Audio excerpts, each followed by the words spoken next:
So he's got to take risks. That's a risk coming in the inside with someone like Benividez. He's strong enough to do it tomorrow. Okay. I think Caleb Plant is strong enough to sit with David Benividez.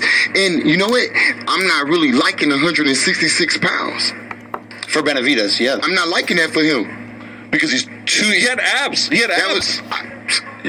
Abs? I'm just saying. It's a dream for guys like us, Jamal. I'm sorry, okay? This is dream. This is every day for you. This is we wake up one day and think about it. He has abs and Caleb has soul. Oh. Also, Caleb with the lat spread. You see the lat spread he had? My man had a cobra in his back. I don't know. So now we're gonna win. So now you guys are trying to win. Either. Hey, the fight should not last because of the body. Bodies don't mean anything. I'm just saying Benividez. Bodies don't mean anything. No, I think it's a compliment to Benividez. He looked to be the best shape we've seen him to date. No. Hey, look.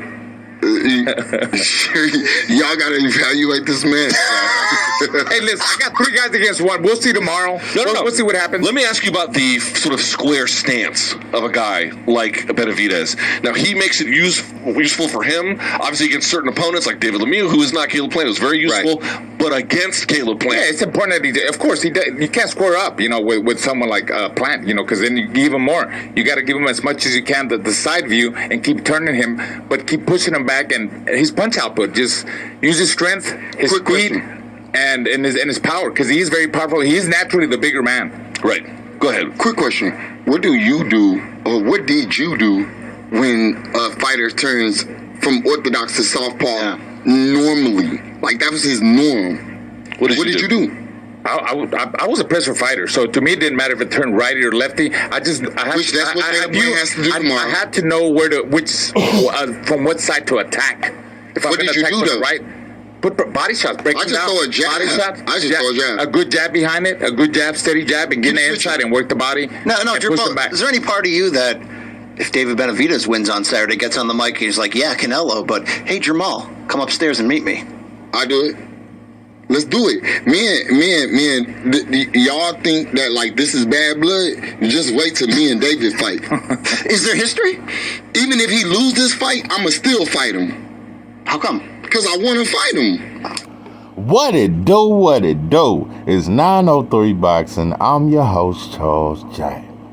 Say, man, this is a public service announcement. Breaking news. We've been getting a lot of change in cultures and change in ethnicities. I thought I mentioned that before, that even back in the day, Jarrell Big Baby Miller said he was a Latino and he tried that shit. It never worked for him. A lot of shit. Shakur, he's a Puerto Rican now. Now he ain't black no more. I'm still a fan of him, but I'm just saying, he made a post and said that he gonna be the greatest Puerto Rican fighter of all time. But it's a lot of shit. Chris Colbert, a Mexican now. Chris Colbert been trying to be a Latino his whole career. But yeah, he had the Mexican flag on. He represented, and I think Mexicans should accept him. We give him to you. But David Benividez is the black Mexican monster. I said David Benividez is the black Mexican monster. In other words, Mexicans, you motherfuckers gonna have to share. Yeah, he with us too. You see the fro and shit. You see the Ecuadorian flag. By the way, a little history. His mother is black. She's a black Ecuadorian. And she's from Ecuadoria. And yeah, that's somewhere in South America. But yeah, his mother's black. And yeah. But anyway, I'm gonna get to that. I gotta say some more shit. But yeah, I'm just letting it be known that he black and Mexican. So maybe that can bring blacks and Mexicans together. And maybe we can share them and cheer for them together and kumbaya together on some shit. But anyway, let's get to Jamal Cholo. I'm gonna get right back to David Benividez, but I gotta say some shit about Jamal. For one, I gotta talk about the racism in boxing. I'm sick of you motherfuckers talking about our genetics like we fucking, like it's dinosaur fossils and shit. Like it's like it's some shit on Animal Planet or some shit. Like you know, y'all talk about us. Y'all describe our genetics like we animals and shit. Oh, it's nothing for you to get abs. Like we can do 500 sit-ups, wake up tomorrow and be ripped. We not built like that, white folks. Yeah, we get more ripped than y'all. Yeah, we acquire more muscles and shit, but yeah, it's hard work. So I think we deserve a lot more credit. Yeah, our physique, yeah, all that there. I know it's you know, envied and shit like that. But give us credit, because one thing about boxing, it's more than your physique. You using your mind. So you know, that's why we never get credit. And yeah, when we get beat, the fighter that beat us get all the credit in the world. Yeah, just like Andy Ruiz when he beat Joshua, he was on Jimmy Kimmel. Yeah, he was on Jimmy Kimmel after eating by 50 goddamn Big Macs. And yeah, he became a superstar sensation overnight. So yeah, stop using our genetics as a way to discredit us when we win. I'm just noticing that, and I feel like that's what goes on in boxing. So yeah, and in every sport. But Jamal Charlo, boy, he finally said it. You know, I ain't gonna talk about, yeah, you said you're going for Ryan because you're going for the underdog. Okay. But me personally, yeah, I always pick the black fighter. That's just me. And I just think all black fighters should do the same. But do your thing, bro. You just on some underdog shit, do your thing. I'm not gonna dish you for that. I am gonna talk about that goddamn FUBU Fat Albert looking suit you had on, bro. That shit was from way back in 02. That shit was baggy as shit. But anyway, yeah, I saw that shit, bro. Yeah, that shit looked baggy as shit. But other than that, I'm proud of you, bro. You finally answered the questions, bro. And I'm glad that you mad.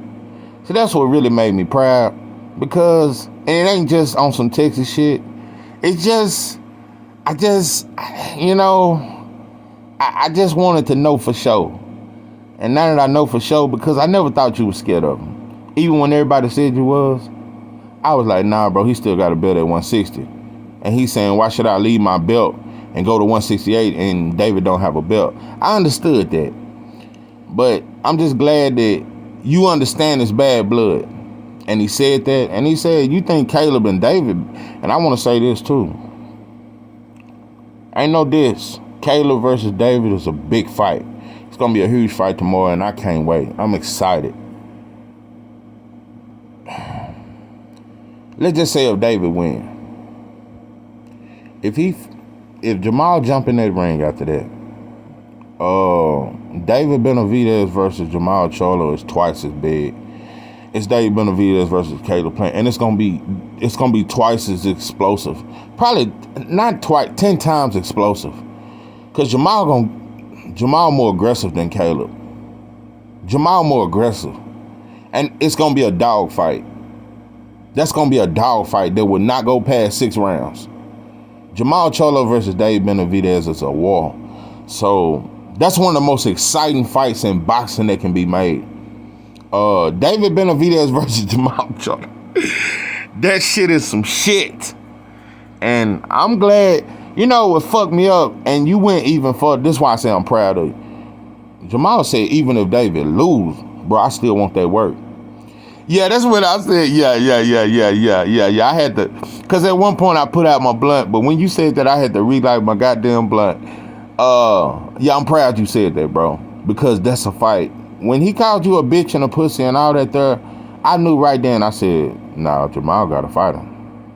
Yeah, he got to fight him. So I'm going to see what he do. So now that I see what your mind on, yeah, he finna move over to 168. And he finna take him a little tune up in June. And he want the winner. And he finna move up to 168. So shout out to you for that. But back to David Benavidez. And by the way, Caleb Plant, let me say this. That motherfucker's sturdy. That motherfucker, Caleb's sturdy. And you know, a lot of times boxing don't give Caleb enough credit. And I'm gonna be honest, he a white boy, but main media really don't like Caleb. Yeah, they all these boxing heads, they like David Benavidez more than they don't really like Caleb. No, he like the power wall of, he ain't like Eminem, because Eminem was worldwide loved and white folks loved. Now he like Power Wow, because white folks don't really fuck with Power Wow. But anyway, yeah, Caleb played, he the Power Wow of boxing. But anyway, Caleb ain't born that shit, bro. So, looking at the weigh-in, he was sturdy. And that slick ass move when you put your hand up to his neck, you caught him off guard with that, but that was a slick ass move. That was some mind games for your ass. So shout out to you for that. But back to David Benavidez,